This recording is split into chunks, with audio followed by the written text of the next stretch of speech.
بسم الله الرحمن الرحيم الحمد لله والصلاة والسلام على رسول الله وعلى آله وأصحابه أجمعين أما بعد. ناظرین کرام، السلام علیکم ورحمۃ اللہ وبرکاتہ۔ اصحاب رسول اللہ صلی اللہ علیہ وسلم کے عنوان سے اپنے اس پروگرام کے ہمراہ ہم آپ کی خدمت میں حاضر ہیں، اور اس سے قبل گزشتہ نشست کے موقع پر ذکر خیر چل رہا تھا رسول اللہ صلی اللہ علیہ وسلم کے مشہور و معروف صحابی حضرت کعب ابن مالک رضی اللہ عنہ کے حالات زندگی کے بارے میں، اور اس تعلق سے ہماری گفتگو یہاں تک پہنچ چکی تھی کہ غزوہ تبوک کا جو تاریخی واقعہ پیش آیا تھا، اور اس موقع پر کعب ابن مالک رضی اللہ عنہ اگرچہ شرکت کرنا چاہتے تھے اور ان کا مکمل ارادہ اور منصوبہ اور تیاری بھی موجود تھی، لیکن اس کے باوجود یہ کسی وجہ سے شرکت نہیں کر سکے، اور پھر وہاں مسلسل سفر کے بعد مدینہ سے تبوک کے درمیان رسول اللہ صلی اللہ علیہ وسلم اپنے لشکر سمیت جب تبوک کے مقام پر پہنچ چکے تھے تو وہاں آپ نے ایک بار اپنے چند ساتھیوں سے دریافت فرمایا تھا کہ کعب کہاں ہیں، اور تب آپ صلی اللہ علیہ وسلم کو جو جواب دیا گیا تھا تو اس وقت پہلی بار آپ صلی اللہ علیہ وسلم کے علم میں کعب کے بارے میں یہ بات آئی کہ کعب تو نہیں آئے، اور یہ کہ پیچھے رہ جانے والوں میں کعب بھی شامل ہیں۔ اور اسی دوران وہاں جو رسول اللہ صلی اللہ علیہ وسلم کے صحابہ کرام رضوان اللہ علیہم اجمعین تشریف فرما تھے، تو انہی میں معاذ بن جبل رضی اللہ عنہ بھی موجود تھے۔ وہ فرماتے ہیں کہ اسی دوران اچانک دور سے ایک شخص آتا ہوا دکھائی دیا، لیکن یہ کہ اس کی شبیہ نظر آ رہی تھی، بس اتنا پتہ چل رہا تھا کہ کوئی آ رہا ہے۔ البتہ چونکہ فاصلہ زیادہ تھا تو اس وجہ سے پہچاننا ممکن نہیں تھا کہ یہ آنے والا کون ہے۔ اور معاذ بن جبل رضی اللہ عنہ فرماتے ہیں کہ چونکہ ابھی تھوڑی ہی دیر قبل رسول اللہ صلی اللہ علیہ وسلم نے خود کعب ابن مالک کے بارے میں دریافت فرمایا تھا، اور پھر یہ بات آپ صلی اللہ علیہ وسلم کو معلوم ہوئی کہ کعب تو نہیں آئے، اور اب فوری بعد جب یہ شخص کوئی آتا ہوا دور سے نظر آ رہا ہے تو ہم سوچنے لگے کہ کاش یہ آنے والا یہ کعب ابن مالک ہوں، لیکن رسول اللہ صلی اللہ علیہ وسلم نے جب اس شخص کو دور سے آتے ہوئے دیکھا تو آپ صلی اللہ علیہ وسلم نے خود ارشاد فرمایا اس کی طرف دیکھتے ہوئے کہ کن ابا خیثمہ، یعنی اے آنے والے تم ابو خیثمہ بن جاؤ۔ یعنی رسول صلی اللہ علیہ وسلم کے اس ارشاد کا مقصد یہ تھا کہ یہ جو کوئی آ رہا ہے کاش یہ ابو خیثمہ ہوں۔ ظاہر ہے کہ رسول صلی اللہ علیہ وسلم کہ یوں ارشاد فرمانے سے کہ تم ابو خیثمہ بن جاؤ تو وہ ابو خیثمہ تو نہیں بن جائے گا اگر کوئی اور شخص ہے آنے والا، لیکن مقصد یہ تھا کہ اس خواہش کا اظہار تھا رسول صلی اللہ علیہ وسلم کی طرف سے کہ یہ جو کوئی آ رہا ہے یہ کاش ابو خیثمہ ہی ہوں۔ اور تب معاذ بن جبل رضی اللہ عنہ فرماتے ہیں کہ جب کچھ وقت گزرا اور وہ شخص پہچاننے میں آیا کہ ہم اسے پہچاننے لگے، وہ اتنا قریب آ گیا تو ہم نے یہ منظر دیکھا کہ وہ تو واقعی ابو خیثمہ ہی تھے، اور یہ جو وجہ تھی کہ رسول اللہ صلی اللہ علیہ وسلم کو اس بات کا انتظار تھا اور اس بات کا شوق تھا اور جستجو تھی کہ یہ ابو خیثمہ ہوں یہ آنے والے، تو اس کے پیچھے جو سبب تھا وہ سبب یہ تھا کہ غزوہ تبوک سے چند روز قبل ہی وہاں مدینہ منورہ میں کہ جب اسی غزوے کے سلسلے میں ہی تیاری کے مراحل طے کیے جا رہے تھے، اور یہ کہ رسول اللہ صلی اللہ علیہ وسلم نے سبھی کو یہ حکم دے رکھا تھا اور یہ تاکید فرما رکھی تھی کہ ہر کوئی اپنی اپنی حیثیت کے مطابق اور اپنی گنجائش کے مطابق اس سلسلے میں کچھ اپنا حصہ ڈالے، تعاون کرے، ہاتھ بٹائے۔ کوئی خوشحال ہے، اللہ نے بہت زیادہ حیثیت دی ہے، یا کوئی تنگ دست ہے، لیکن ہر کوئی اپنی اپنی گنجائش کے مطابق کچھ نہ کچھ مدد کرے، کیونکہ وہ مشکل وقت چل رہا تھا اور یہ کہ قحط سالی کا وہ زمانہ چل رہا تھا اور اموال و اسباب کی اور اسی طرح غلہ و اناج کی بہت ہی قلت کا شکار تھے اس موقع پر تمام مسلمان۔ تو اس وجہ سے رسول اللہ صلی اللہ علیہ وسلم نے سبھی کو یہ تاکید فرما رکھی تھی، اور اس کا نتیجہ یہ ہوا تھا کہ ہر کوئی اپنی اپنی حیثیت کے مطابق وہاں لاتا اور اللہ کی راہ میں صدقہ کرتا، رسول اللہ صلی اللہ علیہ وسلم کی خدمت میں کچھ نہ کچھ پیش کرتا، ہر کوئی اپنی گنجائش کے مطابق۔ کوئی زیادہ لایا اور کوئی درمیانی حیثیت تھی کسی کی تو وہ بھی کچھ لایا اپنی حیثیت کے مطابق،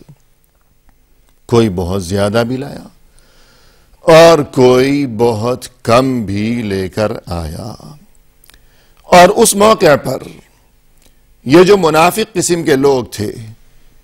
کہ ہمیشہ انہوں نے بس شرارت ہی کرنی ہے، اور یہ چیز ان کی فطرت میں شامل تھی کہ اہل ایمان کو ہمیشہ اذیت پہنچانا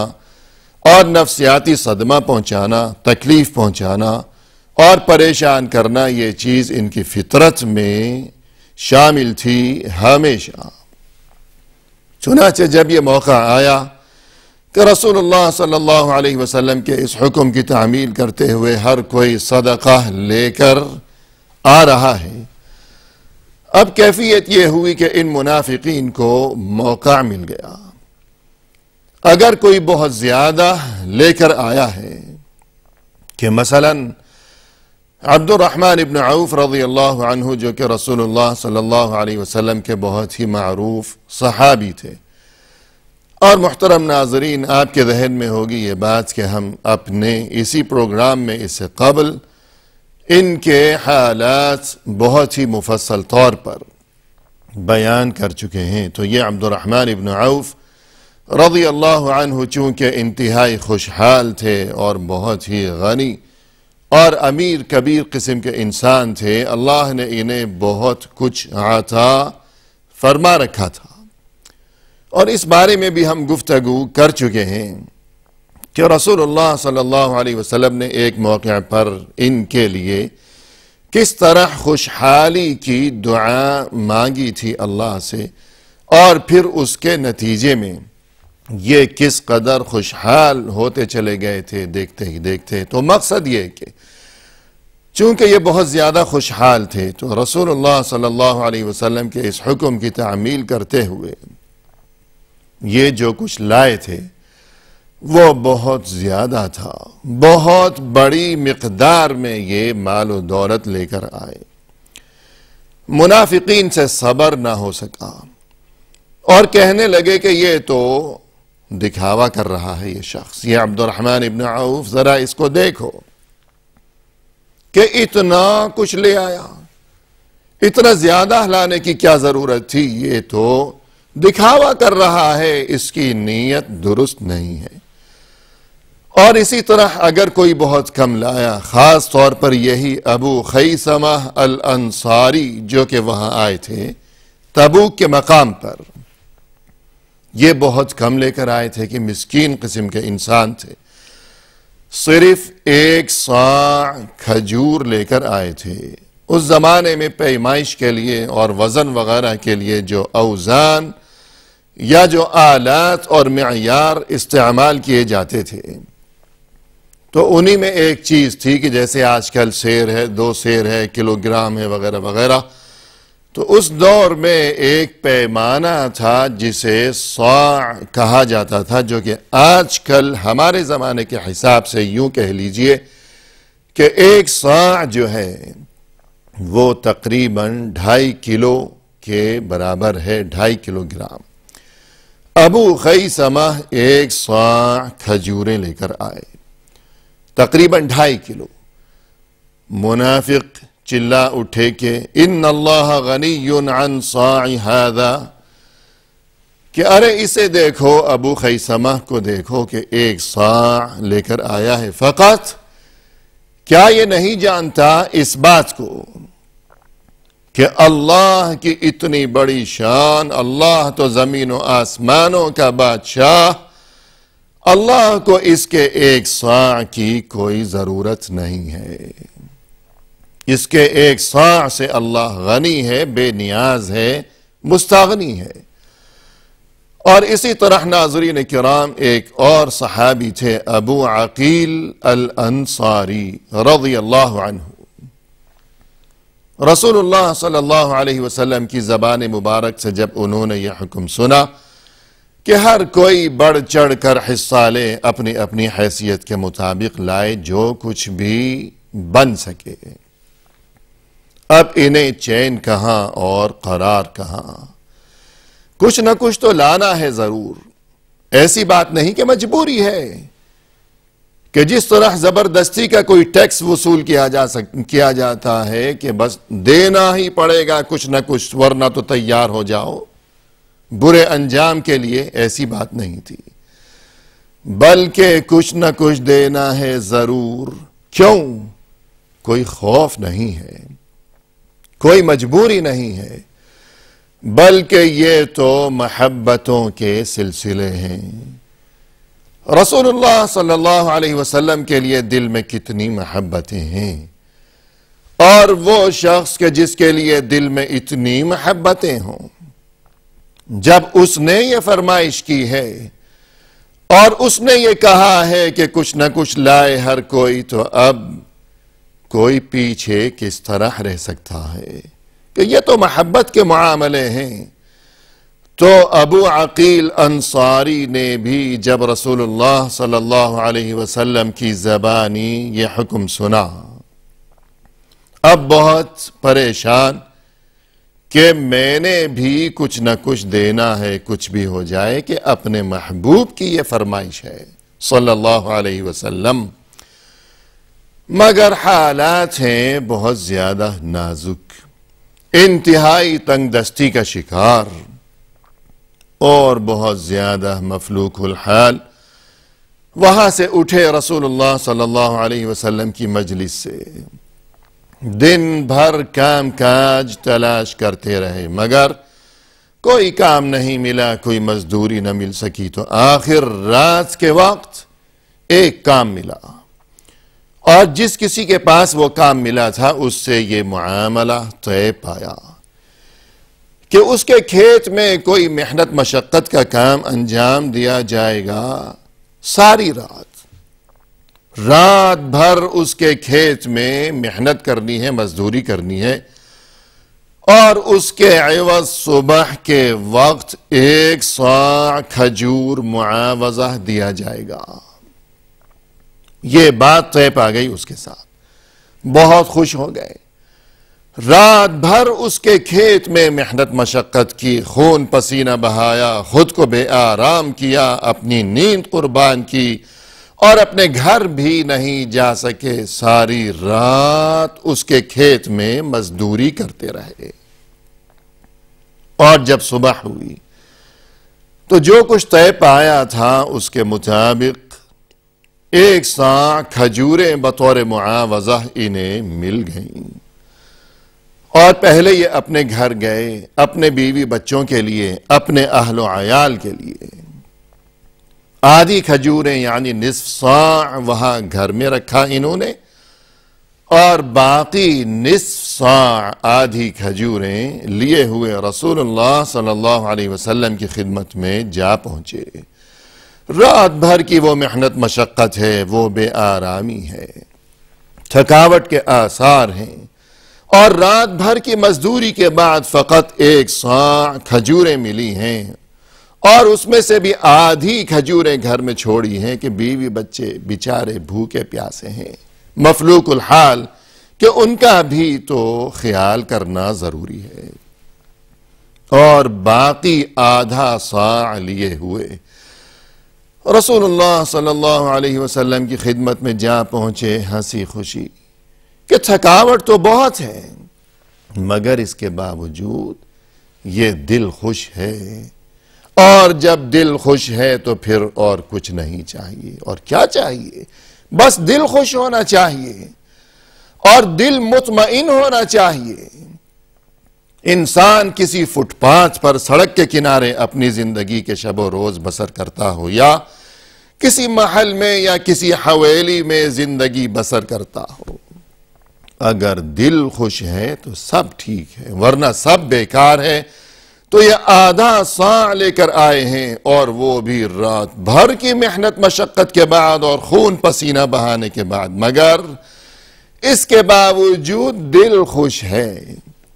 کہ جو میری حیثیت تھی، جو مجھ سے بن سکا، جو مجھ سے ہو سکا، وہ میں نے کر دکھایا، میں پیچھے نہیں رہا۔ رسول اللہ صلی اللہ علیہ وسلم نے وہ قبول فرمایا اور دعائیں دیں، مگر منافقین سے پھر صبر نہ ہو سکا، اور تماشا بنانے لگے، مذاق اڑانے لگے کہ دیکھو یہ آدھا صاع لے کر آیا ہے،